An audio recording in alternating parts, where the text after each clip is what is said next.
Hello everyone, we're back. Some more technical issues, it seems to be the way of it at the moment, but we are 67 Hail and we are here. I'm Hamish, he's John, and wow, we've got one hell of a football match to talk about, 120 minutes of it, then we had penalties, but John, the main thing is Celtic have won the quadruple treble. There's plenty of bad stuff to get into, but let's just bathe in that wonderful fact. Yeah, I mean, it's never going to be done again in Scottish football or probably most other countries around the world. It's an incredible achievement that the players have managed to get through. The last mile seemed to be the hardest of the lot so far. But eventually, well done to Conor Hazard. I'd say the resilience he showed to kind of come through a very difficult match for him and then save two penalties at the end was outstanding from a young goalkeeper with a handful of appearances. So I'm delighted for him first and foremost out of that group of players. He's the one that will probably get the headlines. His general game wasn't particularly great. I think he was probably at fault for a couple of the goals, certainly the last goal Hearts scored. But could that be the making of him, those two penalty saves? Yeah, perhaps. I mean, if he'd struggled in that shootout, you'd be questioning whether he's facing an uphill battle to make it at Celtic. It's funny the way things are in such small margins at the moment, but I thought he was. Yeah, I thought the way he stood up to be counted and come through that penalty shootout deserves a lot of credit for me. And he was very emotional at the end with Craig Gordon, who I would imagine was something of a mentor for him over the last few years as he's grown up in training at Celtic. So, yeah, very strange match, Hamish, very strange day. But Celtic are quadruple treble champions, and no matter what happens from this point on, nothing's ever going to take that away from the club or these players who have been through it all, or indeed Neil Lennon. Yeah, I think that was the epitome of today. Was it? There was two separate things. There was the team of today, and there was the previous achievements. And I hoped that we would put in an amazing performance today and win comfortably, and it could be a real springboard for this team to go forward. It may well be, but the other part of today was that it's an achievement that we'll never see again. I think in Premier Sports, it was Rory Hamilton was saying, a quadruple treble. Like, I think Unbelievable. I think I saw one in my lifetime up until 2016, and now I've seen 4 in 4 seasons. I think Celtic had maybe only won 3. The rest of their history, not including the ones with the Glasgow Cup, in terms of a League Cup, Scottish Cup treble, I think we'd only won 3 up until 2016. We now have 7. It's weird doing this, isn't it? It's weird getting your head around that, and also all the negativity going on at the club. It's a hard kind of balance to find. So do your best, John, because you're usually good at that kind of thing. It's honestly the strangest season and strangest year in society in general, but for Celtic as well, it's just been absolutely bizarre. It's been absolutely chaotic from the beginning, and at half-time today I was thinking, maybe we've got a bit of normality here. Maybe we're just going to see this Celtic team body Hearts. They were certainly doing that up to that point. And it couldn't really have been going better at half time. Scott Brown was in the ascendancy over Andy Halliday. We had the Panenka penalty against Craig Gordon. It seemed to be, a bit of patter and a bit of a good times. But unfortunately, the players, instead of being professionals in the second half, for me, the whole second half and what followed was just a microcosm of our season so far. Ultimately, it's ended in success. So if our season does the same at the end, then the roller coaster will be worth it. But it doesn't have to put you through the ringer, Hamish, because aspects of that performance today were just not good enough, and there's no getting around it. And you can say we're focusing on the negatives and not the positives, but it's an incredible achievement. But there's a lot of work to be done with the Celtic team. It's unbelievable the way that they nearly threw that game away.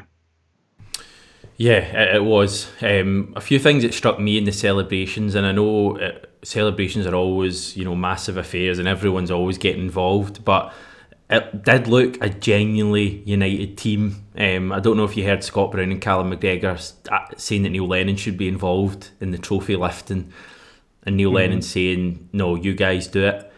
They genuinely did look, they looked like a proper team. It's just a shame for me that for the previous 60, 70 minutes on the pitch, they didn't look like a team at all, because let's make no bones about it, and we don't on this channel, if Hearts had won that penalty shootout, we're looking at one of the worst days in our recent history in terms of being 2-0 up in a cup final and chucking it away to a lower league team. Now, I don't know where you stand on penalty kicks in terms of Are they part of football? Do players deserve credit for winning a penalty shootout, or are they a lottery? No. I mean, it is a lottery, but they still deserve credit for coming through it, because those are probably the most emotional and under pressure moments that players will experience in their entire careers. So when you come through it as victors, then you've obviously got to give them credit, and that's why, the first person I'm congratulating is Conor Hazard. And similarly, the penalties that were scored were all good. Mikey Johnston coming back from a 10-month layoff, hardly played any matches, thrown on in the deep end in that extra time. For him to step up and take a penalty shows real credit to him as well. So yeah, absolutely, the players get the credit for that. The players get the credit for the last 4 years, and you can't really doubt that. You can separate the issues at the club from that. But yeah, the way that they've won all these trophies is remarkable. It's honestly remarkable. And just a reminder that no team in the entire Scotland has won a trophy since Brendan Rodgers arrived at the club in 2016, which is unbelievable. And unfortunately, our League Cup campaigns ended earlier than we would have liked. But we've still got some good things to look forward to this season, and hopefully that as a unifying moment for the players who, I don't think, it's not for lack of effort. There's just real problems with the confidence in that team at the moment, more than anything. But it's good to see them so happy. They'll be delighted with that, and so they should be. They should take all the celebrations that are coming their way and the plaudits, and we can deal with the problems down the line. Yeah, it's the setbacks that are the real worry for me, and it's happened all season that when something bad happens in a game, we concede a goal, we give a daft foul away, someone makes a mistake, it just seems to impact the team badly. And you saw that the minute Hearts got that first goal today.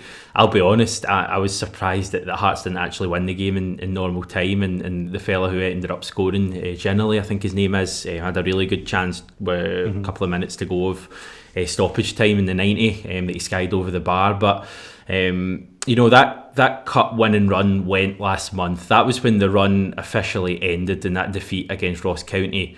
But the strange anomaly of this season means that we got to almost have the final say in this cup run. Now it's over now. As much as we still play the Scottish Cup, there'll be no chat about a fifth treble in a row, because it can't happen. But the thing I like is that usually in football, when dynasties end, they end in a sour note, like our unbeaten run did under Brendan Rodgers, funnily enough, at Tynecastle against Hearts. But with this particular one, just because of the funny way football is at the moment and the way the Scottish Cup final was so delayed, we got to have the final say on the quadruple treble. And yes, it wasn't pretty.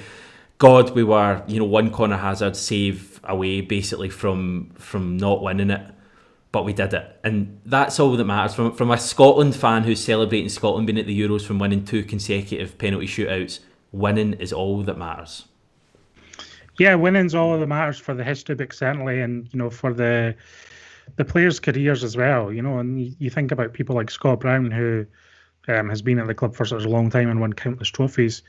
It'll never be forgotten that he was the quadruple treble captain. And it's just such a strange transition period at the moment. I Celtic, I feel elated that we've won the quadruple treble, but the performance of the team is, almost leaving me deflated as well. It's so difficult and it's hard to find the balance. And there was points in that match where I was tearing my hair out, to be honest with you. And then it was kind of like a weird feeling of relief when Lee Griffiths scored, and you're thinking surely we won't mess up from here, and then they equalise again. You've got to go through the ringer of the penalty shootout, and you're blocking out everything because half people's streams are ahead and half the people's TVs are behind. So it's just such a strange time. I've got something that can beat that, John. Okay. My Premier Sports actually cut out. Oh, jeez. Before Christopher Ayer's final penalty. He was literally about to step up, and it cut out. It hadn't cut out the whole afternoon, and I'm not making this up, it cut out. So I thought, quick thinking, BBC One, get it on, and I got to see it.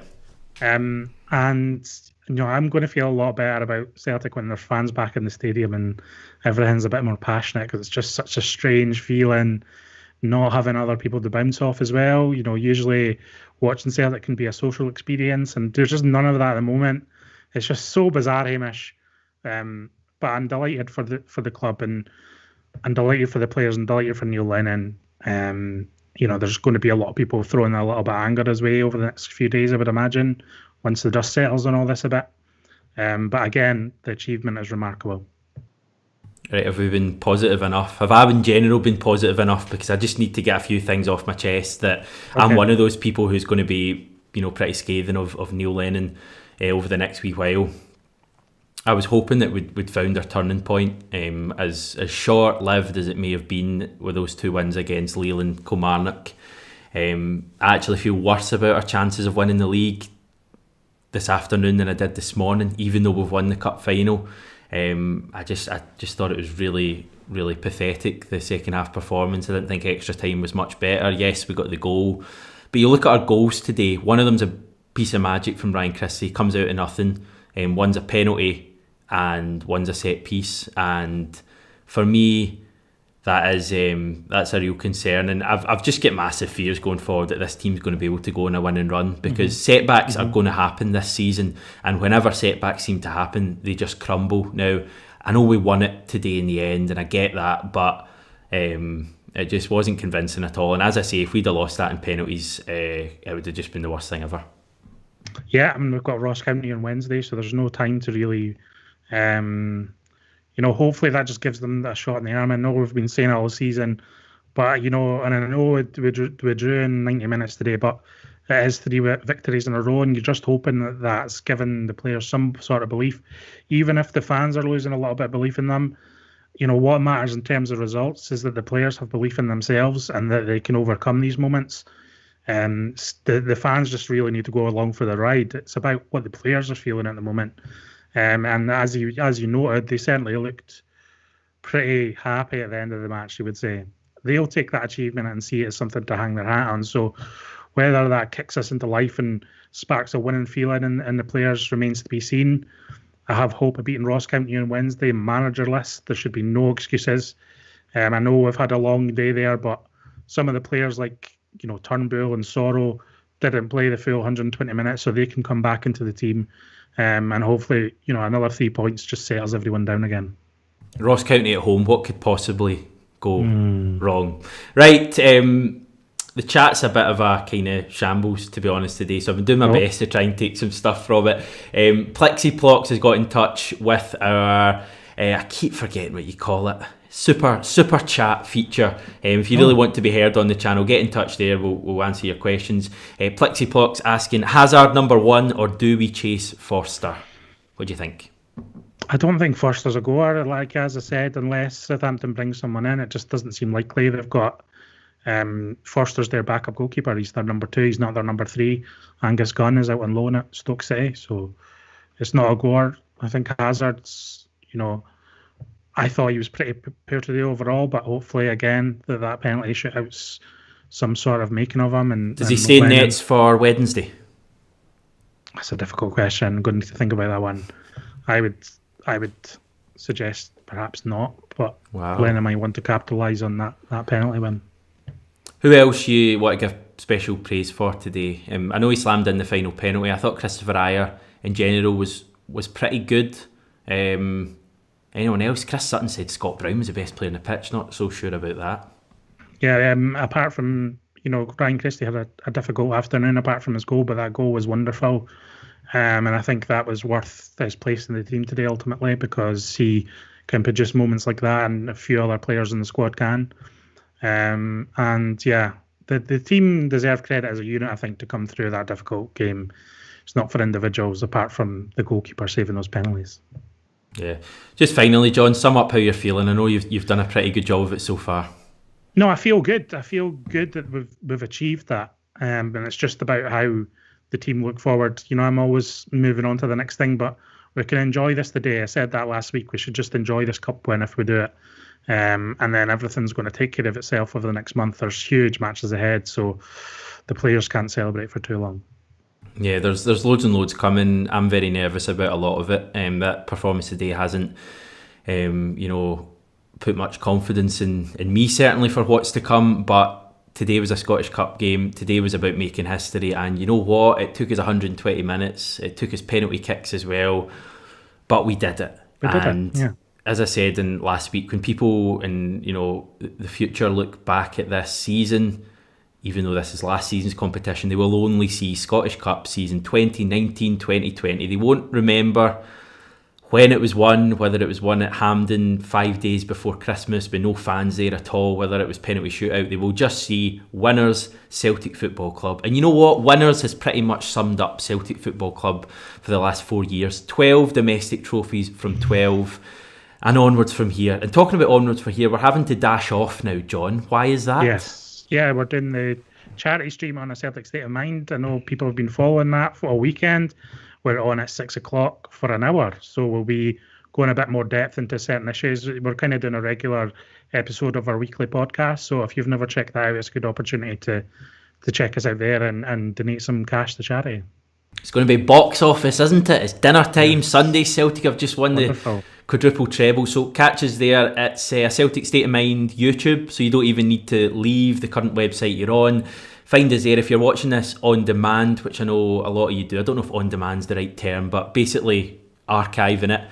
Then you can also get a Celtic State of Mind been archived as well. So you can find us. We're on at 6 p.m. till 7 p.m. John, thank you on a historic day. Cheers, Hamish.